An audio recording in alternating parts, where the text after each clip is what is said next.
தமிழகத்தில் நடைபெறவுள்ள சட்டமன்ற தேர்தலை முன்னிட்டு தேர்தல் ஆணையம் பல்வேறு முன்னேற்பாடு பணிகளை தீவிரப்படுத்தியுள்ளது.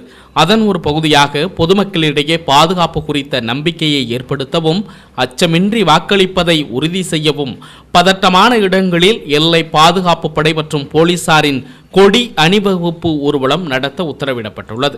அதன்படி திருவாரூர் மாவட்ட காவல் கண்காணிப்பாளர் கருண் கரட் உத்தரவின் பேரில் திருவாரூர் மாவட்டம் திருத்துறைப்பூண்டி வேதைசாலை பகுதியிலிருந்து நகரின் முக்கிய வீதிகள் வழியாக எல்லை பாதுகாப்பு படையினர், காவல்துறையினர் 100க்கும் மேற்பட்டோர் ஏடிஎஸ்பி செட்ரிக் மேனுவல் தலைமையில், திருத்துறைப்பூண்டி டிஎஸ்பி பவானியா முன்னிலையில், திருத்துறைப்பூண்டி டிஎஸ்பி பவானியா, இன்ஸ்பெக்டர் வேம்பரசி ஆகியோர் முன்னிலையில் கொடி அணிவகுப்பு ஊர்வலத்தில் கலந்து கொண்டனர்.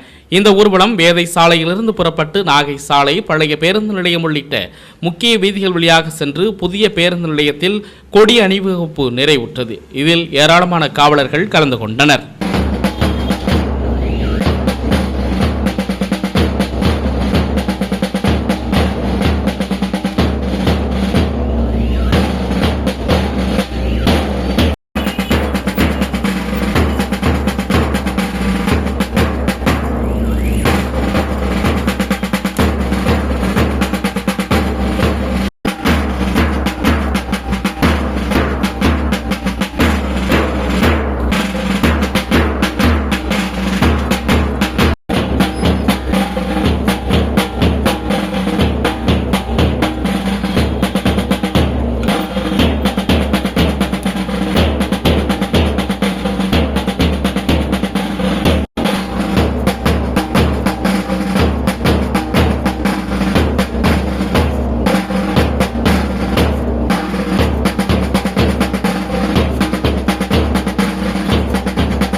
நடக்கும் செய்திகளை உடனுக்குடன் தெரிந்து கொள்ள உங்கள் அரசு நியூஸ் சேனலை சப்ஸ்கிரைப் பண்ணுங்க.